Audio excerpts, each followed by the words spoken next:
Welcome everyone to our Conscious Conversations interview series. Generally it's with PSYCH-K facilitators, but today we are very, very blessed. We have Marta Vargas. You are the communications liaison. You're an instructor. You instruct the advanced, basic, divine, and master. Did I get them all? And perk. And perk. There we go. All of them, except for the health and well-being. Wow, awesome, so cool, so excited to have you here. How are you today? Oh, I'm so happy to be here. Thank you. I want to thank you, Lexi, first for what you've been doing to keep PSYCH-K getting to be more visible and to what all we are doing. Thank you for taking the time. I think it's a beautiful thing, what you do. So thanks. Thank you. As I said, many of them, I really do enjoy it. It's an easy way to give, and it gives so much. It's enriching my life so much, just making these connections, and yeah, I received that with a very grateful heart. Nice. So we've just spent some time chatting. I've heard a bit about your story. So you came into PSYCH-K in 2009. Perhaps we could start there, and what was happening before PSYCH-K and how did it come to you? Well, I think that PSYCH-K finds us when we're ready to make this deep, deep change and to really be responsible and stop being the victim. And I was a victim for many years, but I didn't know that. I didn't understand what that meant, even though I had searched high and low for peace, the peace that I didn't feel inside since my dad died when I was 5. And I was this deep introvert and deep into my inner world and books and shamans and gurus. I was a collector of workshops. And in 2009, I guess PSYCH-K said, okay, listen, look, I'm here. And my daughter read Biology of Belief as part of a school project. And when she presented this and talked about beliefs and how those affected our biology, I had no idea what she was talking about. And I found it fascinating how she knew this and I didn't, after all I'd read, after all I'd done. So, of course, in 2 days, I read this amazing book. And at the end is this weird word that I had never heard. It's like, what is this? But where am I going to do this? So I got Rob's book, and it's very informational, but it doesn't tell you how to do PSYCH-K. And I live in Colombia, in Latin America, and nobody was teaching then in all of Latin America in Spanish. So I ended up in Philadelphia in October 2009 to take the basic with Sario Dalal. And because I have been a little bit intense about things in my life, I took a plane the next day. At that time, basics were 2 days. And then I took an airplane to the other side of the States, to Denver. And I had been in that side of the US for years because I graduated from a school on the west side. And did the advanced. So in those 6 days, my mind was just like, wow. I was blown away. And I was blown away because I felt the peace, like that title of Rob's book. I don't think I have ever read a book that's been better titled than that one. Because it was really that deep peace that I had never experienced. It was just like that simplicity of seeing that my life could be better in a very evident way. So that's how this journey started. It's pretty cool. It's pretty cool. So you were in corporate, you had your own business, you were in business. What were you actually doing? Business and media, were you? Yes, I studied business in college with an emphasis in marketing. And when I graduated and came back to Colombia, my mom had created a marketing research agency. So she was my boss for 24 years.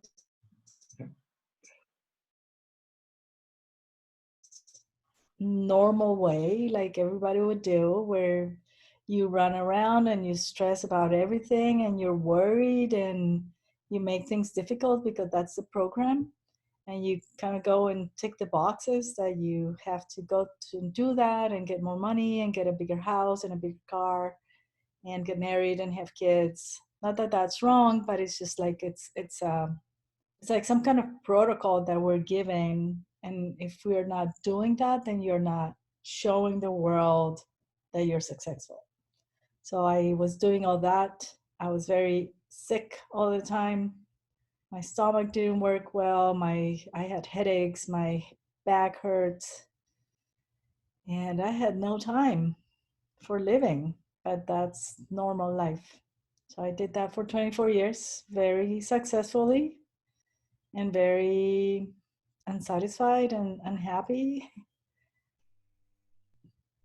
but also very grateful that I went through all that and through all my previous things that I did with Psych-K, because I wouldn't be who I am had it not been for all that story. So I can't take one single little piece of that, because I am all that, and it's how it needed to be.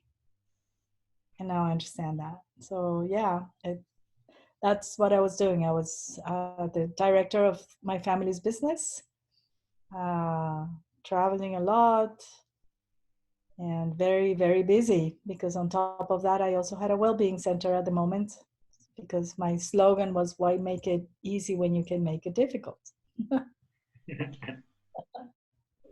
That was my life before Psych-K. I think a lot of us operate from that.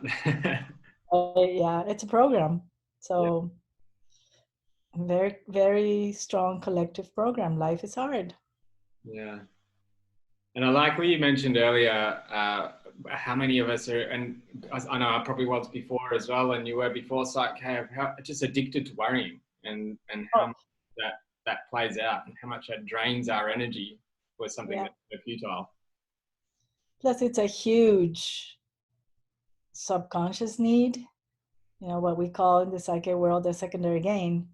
If I have things to worry, then I can demonstrate how intelligent I am when I have to solve those things, or I can keep busy because I don't have things to worry. Then what am I going to think about, or what am I going to talk with people about? Because that's what everybody talks about.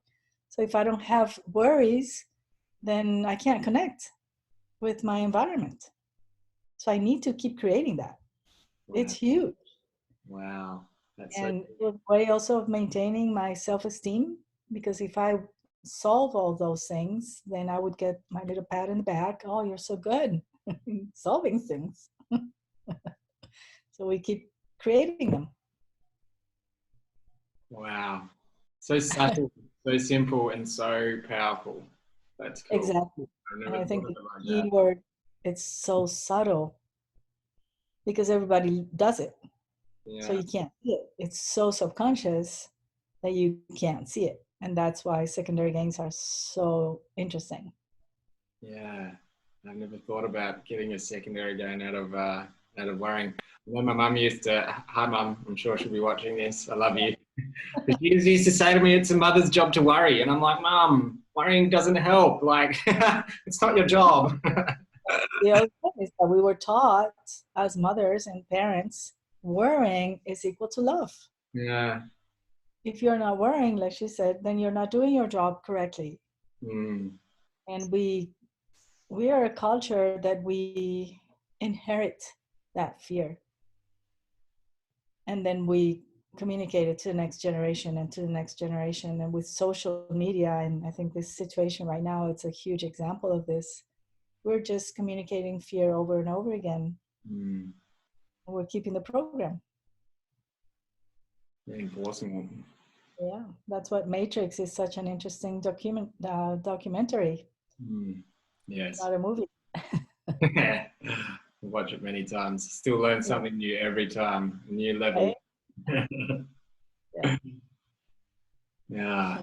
So how was your first workshop then? You did that in Philadelphia. How was it for you? What did you go in expecting? I know you said you learned this from your daughter, which is amazing. Like they should be giving biology of belief to every graduating student. Absolutely. And at the time, the basic workshop was 2 days. And this was also very interesting, because I thought that I was this very important business person and I only had very few days to do this. And so I wrote to this instructor saying, well, I need a workshop on Monday and Tuesday. Because those are the only days that I can leave my office before the world falls apart without me. I was that important. I think she must have laughed at my email. And but I insisted, and then she wrote back and she said, you know what, I can feel how committed you are to this, so we're going to create this. But now you need to understand that we can't do PSYCH-K one-on-one workshops. So if at least 5 more people come to this workshop on Monday and Tuesday, then we'll have it and we'll see. Well, 5 days later, the group was conformed. And she writes to me and she says, well, you do have a workshop, so are you gonna come? So sure. So I said, so now where do I stay? And this woman who has never seen me, because we didn't even have this, says, well, if you're okay with it, I can offer that you stay at my house. I'm like, you're kidding me. So I kept receiving these emails with these great news over and over, and it was like a greater wow in each email. You know what it means for a person from Colombia with the reputation that we have worldwide, that somebody offers you to stay at their house when they haven't even seen you. It was huge. Yeah. So that's how it was. And we had these 2 days with this woman. She was from India and she doesn't teach anymore, but she'll have a special place in my heart all my life, because I wouldn't be here if it hadn't been because she gave me this gift of creating a workshop in my previous control freak life. And every hour after hour after hour of this workshop, I was just like, I was sitting there thinking, it can't be this simple. It's got to get complicated at some point. You know, all the programs kept coming up. I had this calling that I needed to be there. And at the same time, I had this huge skepticism coming up because I had invested so much time and money previously in so many things that didn't stick. I learned a lot from them. I'm grateful for each of them. But I went back to my patterns and I was just thinking there, so what if I came all the way here and I spent all this money again, and in a couple of days I'm going to go home and it's just all going to be the same? And then I would think, it can't be this good. It can't be this easy. If it's good, at some point it's going to go bad. You know, they don't give you that good just like that. So I could hear myself thinking, too good to be true. And I kept, all these things were coming up. I'm like, oh my God, all these ideas. And then I started to understand what the beliefs were, the programs, and how this was all in my subconscious. And then, and we would have these long conversations with Saryu at night at her house. And she was so beautiful. And it was so evident how this had changed her life. It wasn't like she had read it in a book. It was just really coming from her. So I was really blown away. I was very surprised, and I was very,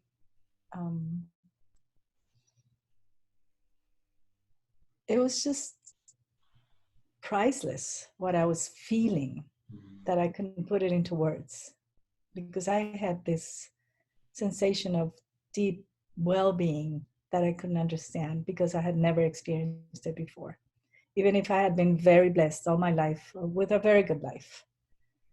And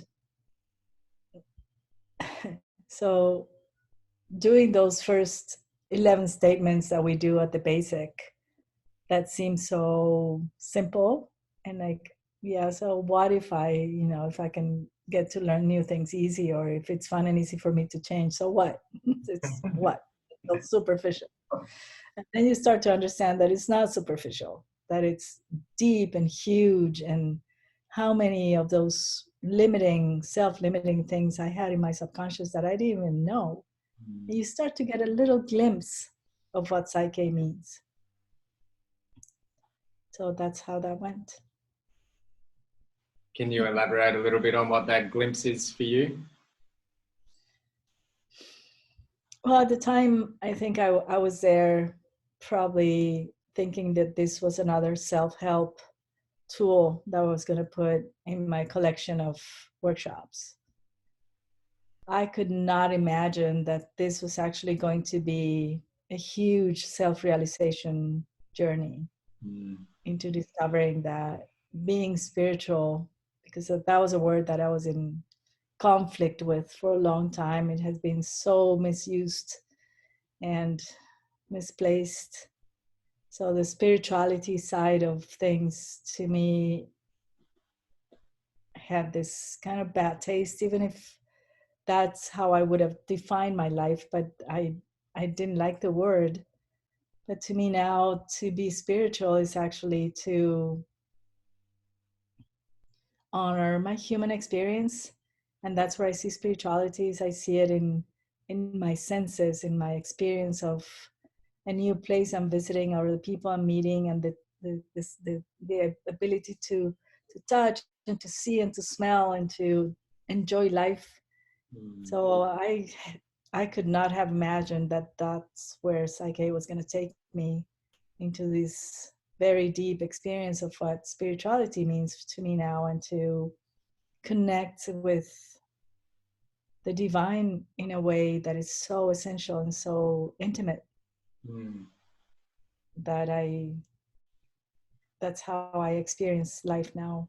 So that's why I say 10 years ago, I could not have imagined the level of freedom, the level of contentment that I experienced life with.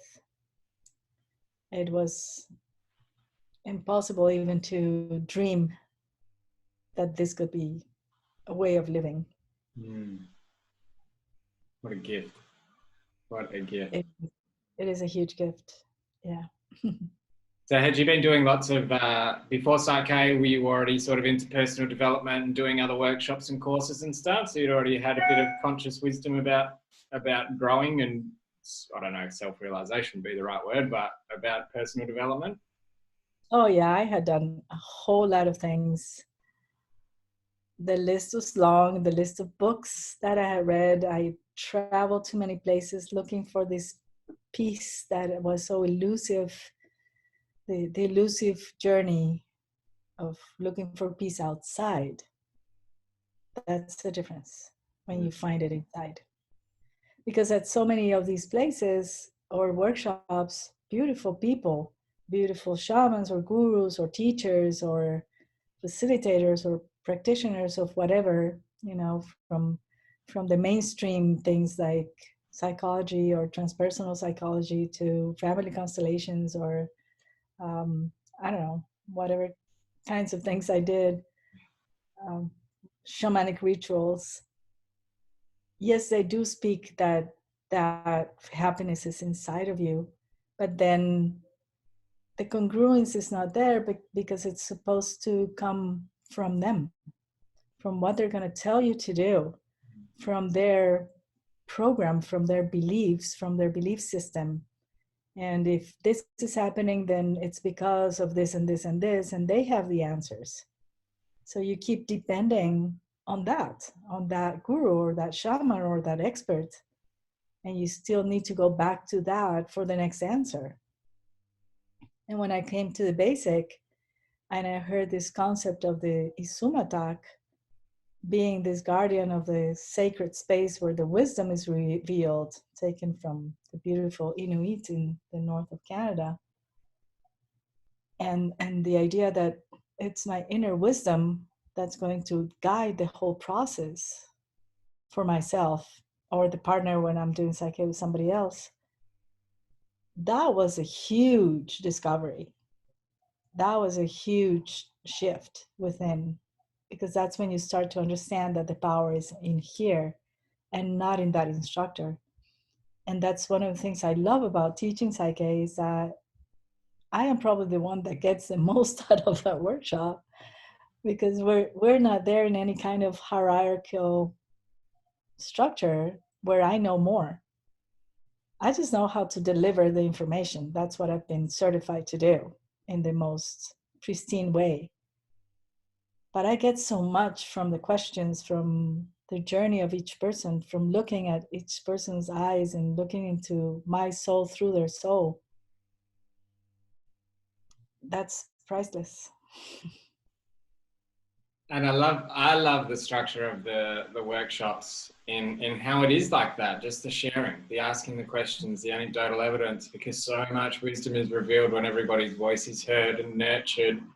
And as you are being the Sumatak for the workshop, it's just so much comes up, because I love sitting in workshops. I sit there taking notes. It's like 3 days of just giving myself time to listen, to be present, and to hear everything from everybody else's perspective, because there's so much gold in their wisdom as well. Yeah. That's cool.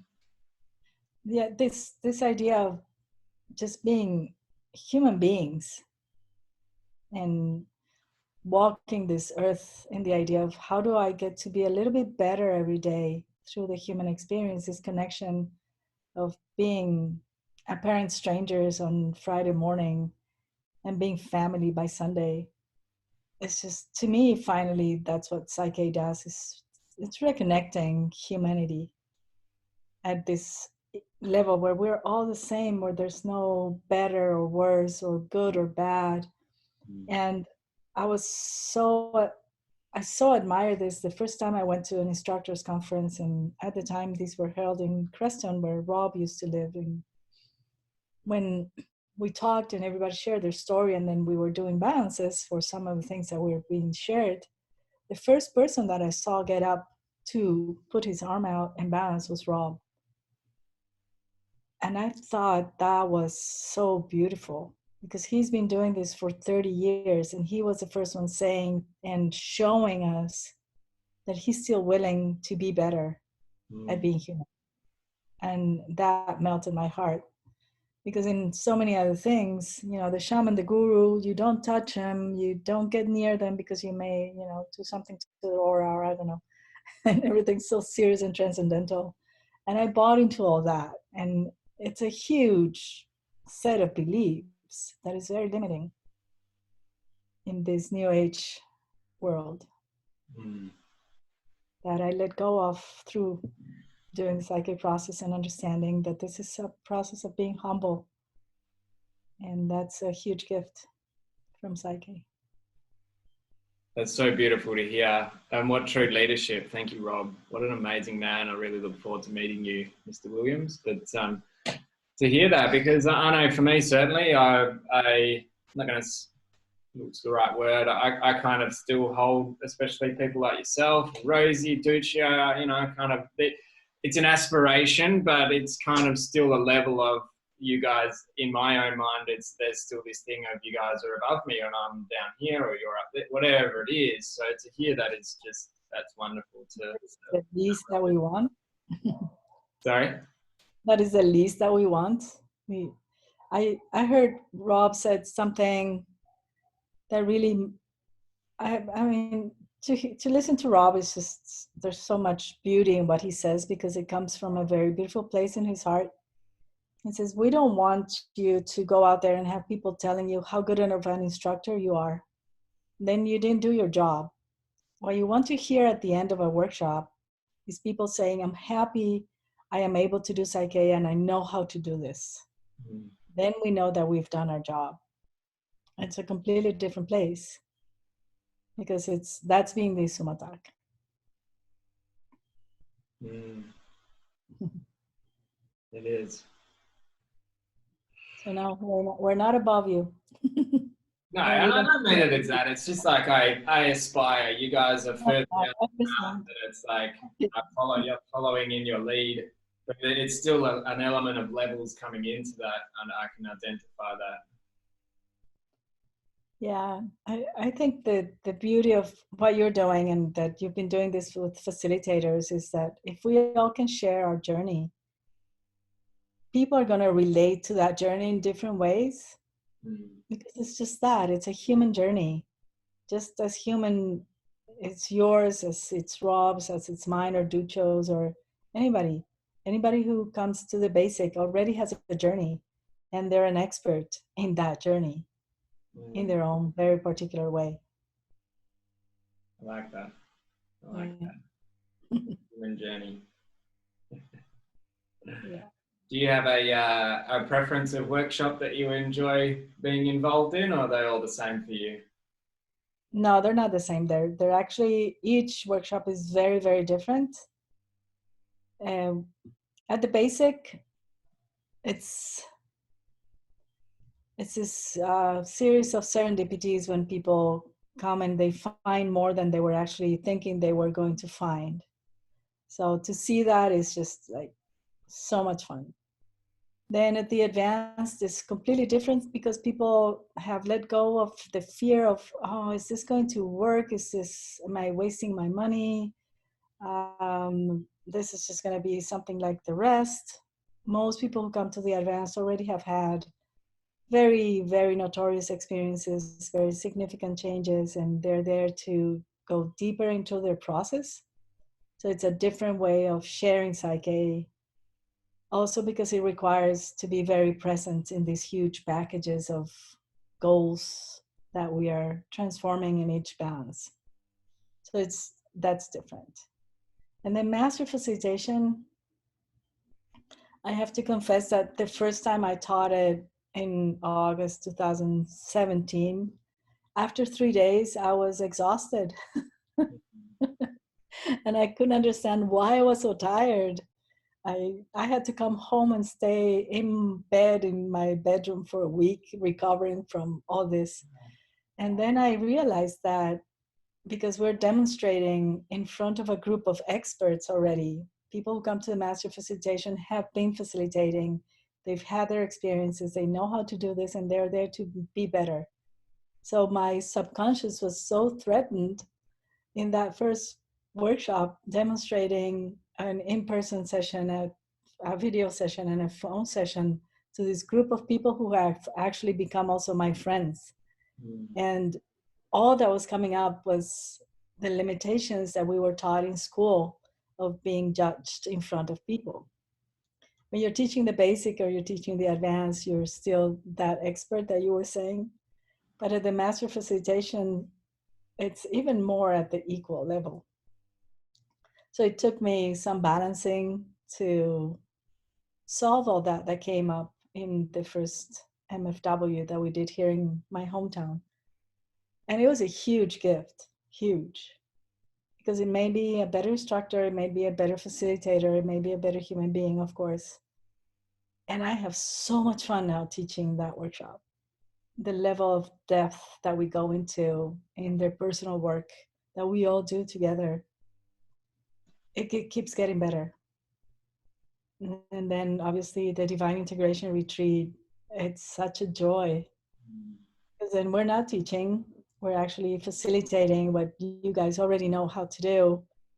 But there's such a special energetic environment at the divine that it's undescribable, because people who come to the divine are so ready to really integrate this at a higher level that it happens in a very easy way. So we're in a very relaxed place as instructors, I find, and we get so much out of it again that it's beautiful. And then obviously there's health and well-being, which I don't teach, but I've had the privilege of accompanying Ducho 15 times in that workshop in different parts of the world, either taking it or translating. And wow, that is just like, that's probably the most shamanic thing that you can do ever. It's a health and well-being program. Yeah. So yeah, they're very, very different. And Perk is a joy, because it's like people are there thinking, oh yeah, this is all business and we're going to go through another training, and just like the other things that we've done. And when on the third day they're already talking about how their kid not doing well in school is affecting their business life, or their relationship with their partner is affecting their business life, or the situation with mom is affecting their business life, and how they can, when they solve that at home, they're going to be better at the business world. So when they discover that it's not out there, It's not about being better doing business. It's better being human beings.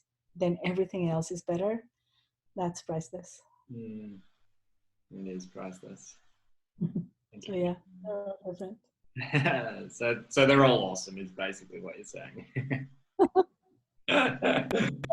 Which I concur. I concur. I haven't done perk, I've done all the rest, and yeah, they are each one has its own energy and they're all just as amazing as each other. Yeah. Did you so when you went through all of the workshops, because you did, I know you said you did the basic and then you did the advanced fairly soon after? One day after the basic. One day after. So was your life a big transformation? Was it did you go there comfortably, uncomfortably? We spoke of this a little bit, and how change doesn't have to be uncomfortable. I'm just sort of hoping we can unpack that a little bit for everyone who's watching. Yeah, what we were talking is that this culture and this world of transformation and motivation has come to kind of communicate it over and over again, that to really get to the change that happens when you get to the crisis, that the crisis is what brings about change. And yeah, for sure that happens, but that implies that that's the only way.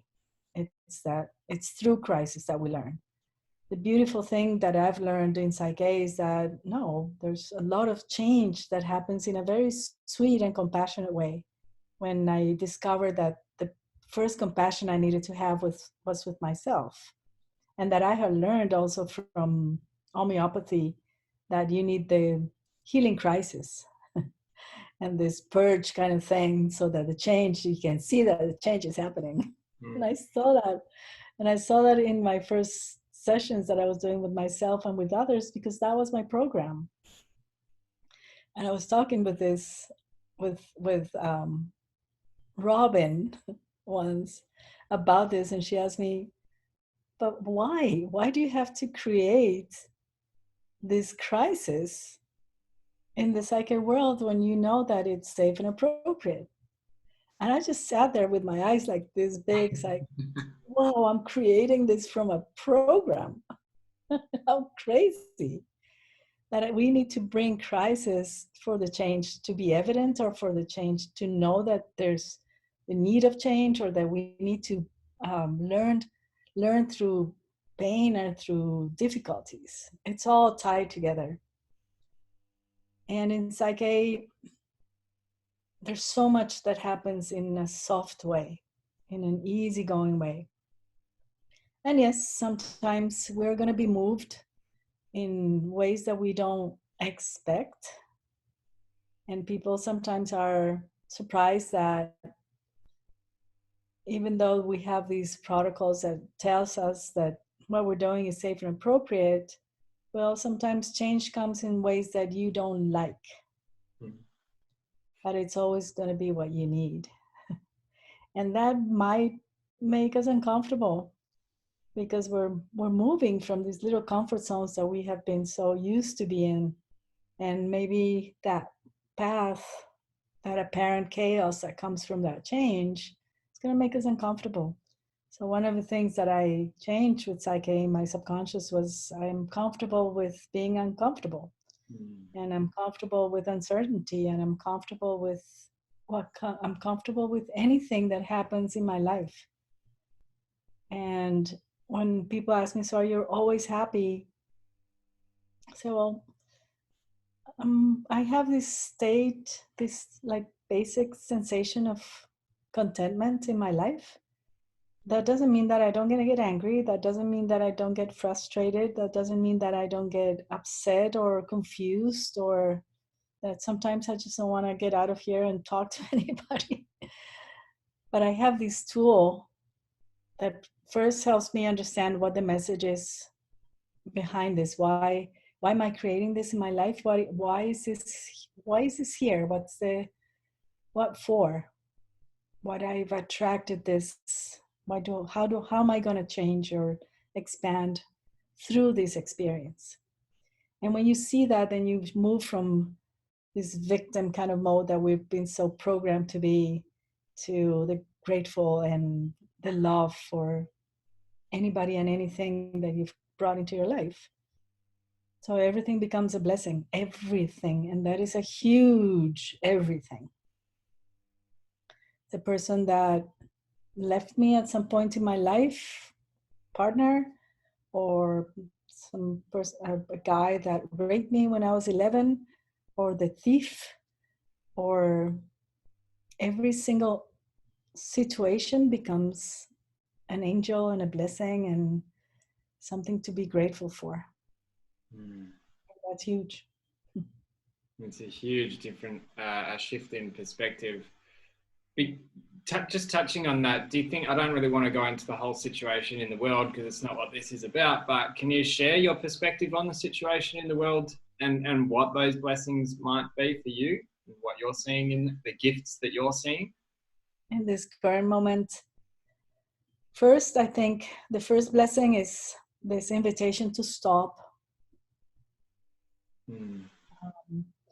And then we were sharing this today in our Facebook group, and I have a lot of groups in an app called Telegram with the people who have taken workshops with me, and I was sharing with them of how many people are perceiving this idea of the quarantines or the mandatory confinement as a punishment, as it's so horrible to be at home and not be able to do anything. Well, because it's not the time to do anything, it's the time to be. And that's a gift. How much we keep saying, oh, I don't have enough time.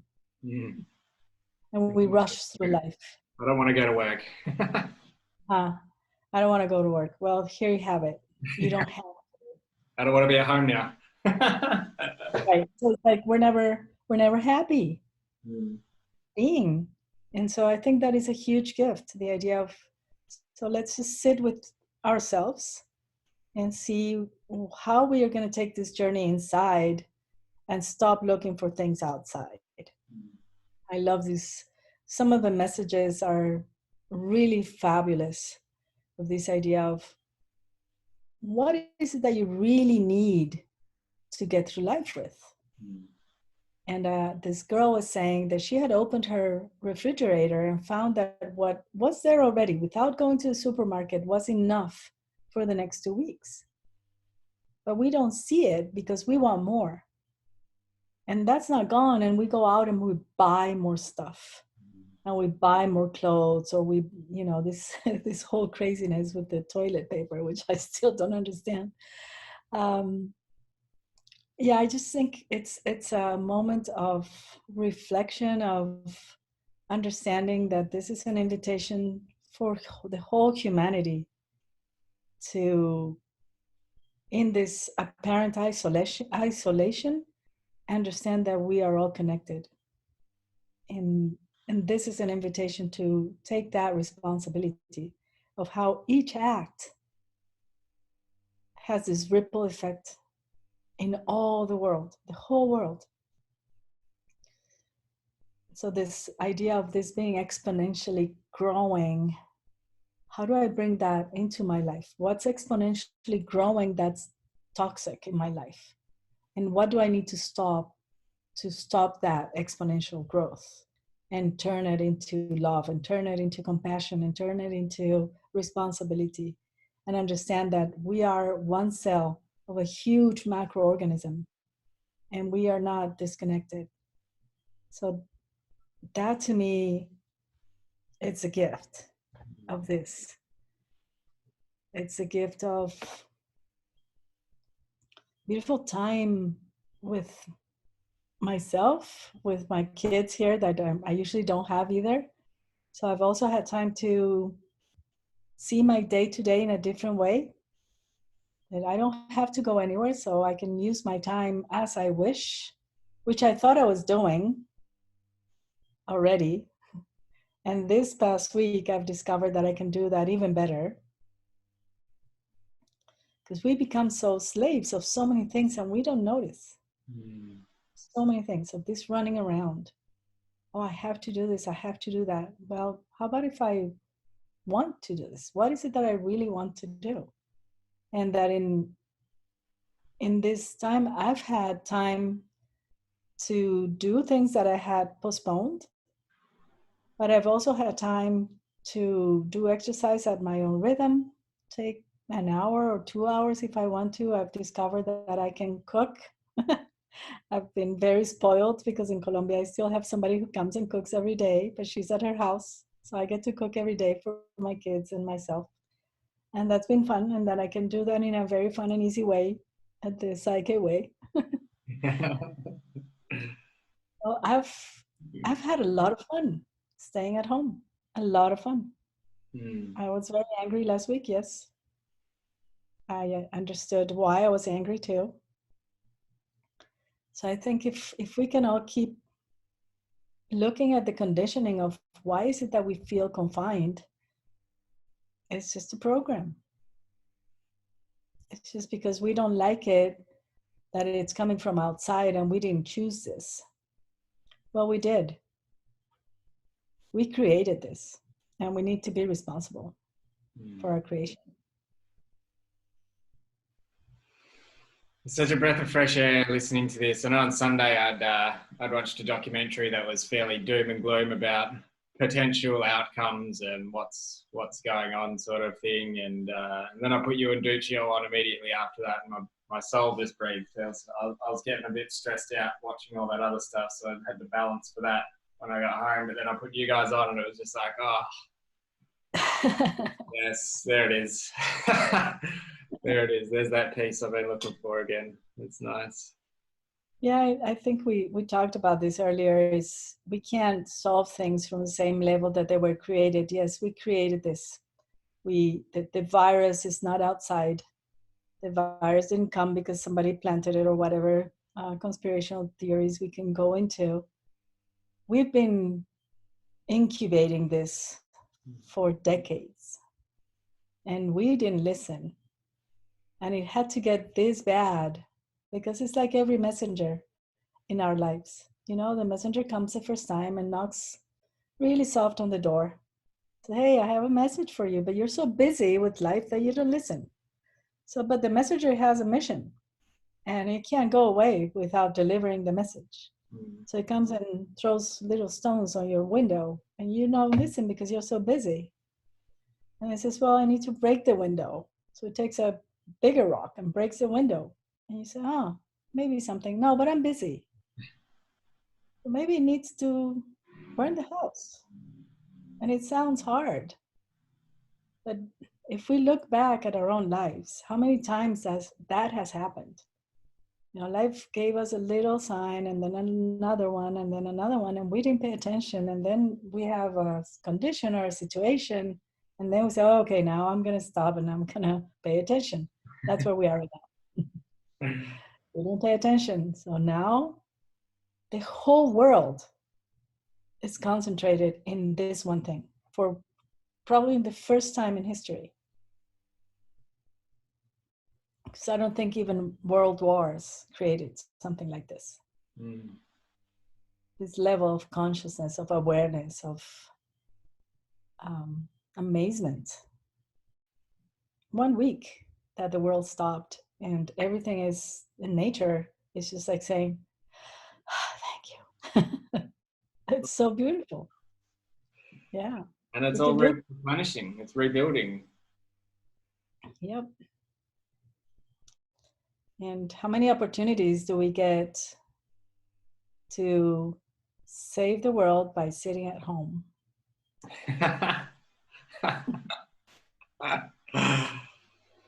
Maybe one, hopefully only one. Well, hopefully. Not another opportunity in the future. Let's not create another one. Yeah. Let's be more proactive. Because I think that's the next question, that's the next gift of this situation, is when we go out there again, when we are able to go back to our, what we call our normal life, everything's going to be changed, and we need to go out there and be changed from within. If we go out there and we continue on the same pattern, then this was all for nothing. Yeah. If more of us go out there being better, being different, being more aware, then it's going to be worth the energy of investing, of staying home. or whatever it is that you're doing, and in your own way, because I know that there are many, many people doing things in different ways, and I'm in very deep gratitude for everything that's happening. The doctors out there, the nurses, the first responders, the people who still have to go out and tend at the supermarket so that we can have food in our houses, or people picking up the garbage so that we can keep our houses clean. There's all that still happening. And we don't see it. We take all those things for granted. And all those are ongoing miracles. And that's the other blessing, that we become aware of all those constant miracles. And we could keep the list going. We could. It's nice to listen to. Yeah, beautiful. Thank you for sharing that perspective. It's wonderful. I love listening to it. It's my soul certainly breathes. So, what does the future? Obviously, the immediate future is just being at home and being with the situation. But what do you have anything planned for the rest of the year, or is it just workshops and that's? Is there anything in PSYCH-K's pipeline that we can look forward to? Or well, at this moment, the immediate workshops have been postponed. And it's been a beautiful thing that the people, for example, I had 22 people in Mexico last weekend that had to move to future workshops, and only one person asked for a refund. And I think that is a beautiful thing of the gift of PSYCH-K, because everybody else said, well, we'll move to the next workshop. We'll wait. And we'll wait. Like we were saying a little bit ago in our conversation before this, the same way that we were surprised by somebody telling us, you need to stay at home, please stay at home within a week, and nobody knows what's going to come next.